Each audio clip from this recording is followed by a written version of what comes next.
but we start with a little what you got. If you're new to the show, Trey presents us with some similar topics from the NBA world, and we got to determine the better choice.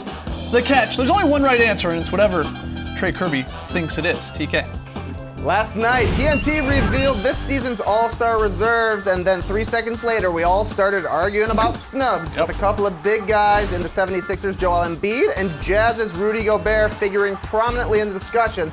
They've both got strong cases, but who's the bigger big man snub, Embiid or Gobert? What you got? It's Rudy Gobert for me. Joel Embiid hasn't played against 8 of the 30 NBA teams, ever. So how can the coaches actually vote for him? I understand, even though I had him on my team, I understand why they didn't. They've never had to game plan for him, and it's the Sixers, so they really haven't game planned for him.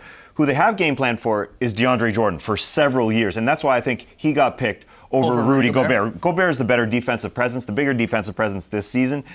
But I think DeAndre Jordan's getting a bit of a career recognition award, his first All-Star appearance. I'll say this about Embiid, because he doesn't have the minutes, but the minutes he is on the floor, the impact is enormous. The Sixers' defense is 11th best in the league when he's on the floor, up from nearly the bottom last year. They've been awful for the last couple of years, so it's not hard to make a big improvement when you've got a great big centre, athletic centre who can deter shots like he can. The Sixers have a net rating of almost 7 when he's on the floor, and he's third in usage rate in the entire league at 36.1.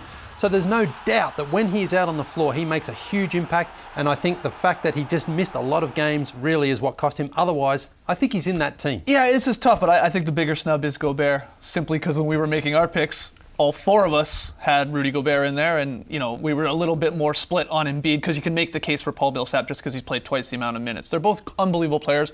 I would imagine both these guys, knock on wood here, are both going to be in multiple All-Star games in the future. But Gobert is right now the best defensive big in the league. Yes. He challenged the most shots at the rim and has an unbelievable opponent's field goal percentage. It's craters down there around 43.5% when they're against him at the rim. So he leads the league in blocks, defensive rating, defensive win shares. He really truly is better than DeAndre. You said it, Tass. DeAndre sort of got the sort of sympathy vote a little bit because he hadn't made it in the last little while. I think that came into play, and that's why I think it's Gobert. But they also maybe didn't want to pick 2 Jazz players. Yeah. They're a good team. They're not Warriors or Spurs-like. And there's another name we probably could have thrown in the mix, in LaMarcus Aldridge, another big that maybe is deserving snub. Easily, yeah. I mean, if you look at the raw numbers here between Gobert and Jordan, there's not a lot to separate. No, they're very, very similar. Yeah, very similar. And in that case, their team records are basically the same as well, 30 wins and 17, 18 losses there.